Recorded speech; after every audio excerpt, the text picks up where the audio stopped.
Siddaramaiah breakfast meeting ಮಾಡಿದ್ರು, ನಮ್ಮಲ್ಲಿ ಯಾವುದೇ ಗೊಂದಲ ಇಲ್ಲ ಅಂತೆಲ್ಲ ಹೇಳಿದಾರೆ ಸರ್. ಇಷ್ಟು ದಿನ ಹಂಗಾಮ ಆಯ್ತು.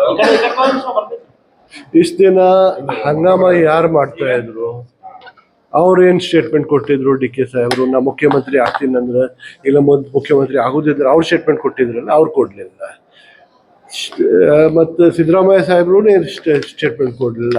ಹಂಗಾಮ ನೀವು ಮತ್ತು ನಾವು ಮಾಡ್ತಾ ಇದ್ರು ಬೇಕಾರದು. ಟ್ವೀಟ್ ಮಾಡಿ ಹೇಳಿದಾರೆ ಸರ್. ಏನ್ ಟ್ವೀಟ್ ಮಾಡಿದಾರು? ಕೊಟ್ಟ ಮಾತನ್ನು ಉಳಿಸ್ಕೋಬೇಕಂತ ಅದು ಮಿಸ್ಇಂಟರ್ಪ್ರಿಟೇಷನ್ ಇದೆ. ಕೊಟ್ಟು ಮಾತು ಇಡ್ಬೇಕಂದ್ರೆ ಅವ್ರಿಗೆ ಏನ್ ಕೊಟ್ಟಿದಾರೋ ಅದು ಇತರ ಬಗ್ಗೆ ಇಲ್ಲ, ಅದು ಗ್ಯಾರಂಟಿ ಬಗ್ಗೆ. ನಾವು ಮಾತೇನು ಕೊಟ್ಟಿದ್ದೇವೆ ಎಲೆಕ್ಷನ್ ಮುಂಚೆ 5 ಗ್ಯಾರಂಟಿ, ನನ್ನ ಮಾತು ಕೇಳಿ, 5 ಗ್ಯಾರಂಟಿ ಏನು ನಾವು ಕೊಡ್ತೀವಿ ಅಂದ್ರೆ ಹೇಳಿದ್ರು. ಅದೇ ಗ್ಯಾರಂಟಿ ನಮ್ಮ ಸರ್ಕಾರ ಬಂದ ಮೇಲೆ ಒಂದು ತಿಂಗಳೊಳಗೆ ನಾವು ಎಲ್ಲ ಗ್ಯಾರಂಟಿ ಸ್ಟಾರ್ಟ್ ಮಾಡಿದ್ದೀವಿ. ಅದೇ ಮಾತು ಬಗ್ಗೆ ಅವ್ರು ಮಾತಾಡ್ತಾ ಇದ್ದಾರೆ. ಈಗ ಪಂಚ ಗ್ಯಾರಂಟಿಗಳು ಜಾರಿ ಆಗಿದ್ದಾವೆ, ಜಾರಿ ಆದ ನಂತರ ಅದನ್ನ ಹೇಳೋದು ಅವಶ್ಯಕತೆ ಇಲ್ಲ. ಮಂದಿಗೆ ನಾವು ನೆನ್ಪು ಮಾಡ್ಬೇಕು, ನಾವು ಕೊಡ್ತಾ ಇದ್ದೇವೆ ಅಂತ. ಡಿ ಕೆ ಸುರೇಶ್ ಅವರ ಒಪ್ಪಂದ ಹೇಳಿದ್ದಾರೆ, ಸಿದ್ದರಾಮಯ್ಯನವರು ಕೊಟ್ಟ ಮಾತಂತೆ ನಡೀತಾರೆ. ಅದೇ ಡಿ ಕೆ ಸುರೇಶ್ ಸಾಹೇಬ್ರು ಹೇಳಿದ್ದಾರೋ, ಶಿವಕುಮಾರ್ ಜಿ ಅವರು ಹೇಳಿದಾರೋ, ನಾವು ಹೇಳಿದ್ದೀವಿ.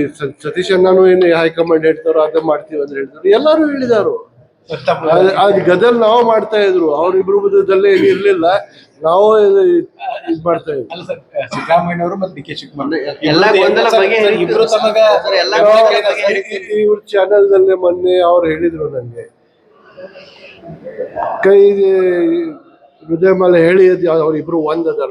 ಆ ವೇಳೆಗೆ ನಾವು ನಾ ಹೇಳಿದೀನಿ ಆ ದಿವಸ, ಇಬ್ರು ಒಂದ ಅದಾರು, ಎಲ್ಲ ಬಿಡ್ಬೇಡಿ, ನಾವು ಎಲ್ಲ ಬಿಡೋನು. ಅವ್ರು ಒಂದ ಆದಾರು, ಒಂದ ಆಗ್ತಾರು, ಮತ್ತು ಒಂದ ಹೋಗ ಅವ್ರು ನಡ್ತಾರು.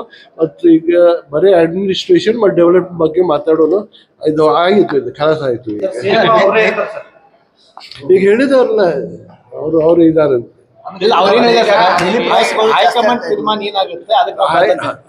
ಹೈಕಮಾಂಡ್ ತೀರ್ಮಾನ ಮಾಡ್ತಾರೋ ಅದು ನಾವು ಎಲ್ಲ ಅದು ಹೈಕಮಾಂಡ್ ಡಿಸಿಷನ್ಗೆ ಬರ್ತಿದ್ದೀವಿ. What ever the decision, Siddaramaiah ಸಾಹೇಬ್ರು ಇರಲಿ, ಡಿ ಕೆ ಶಿವಕುಮಾರ್ ಇರಲಿ, ನಾವು ಇರಲಿ, ಯಾರ ಕಾರ್ಯಕರ್ತ ಇರಲಿ, ಯಾರೂ ಇರಲಿ, ಎಲ್ಲ ಅಲ್ಲಿ ಎತ್ತರತೆಗೆ ನಾವು ಬಂದಿದ್ದೀವಿ.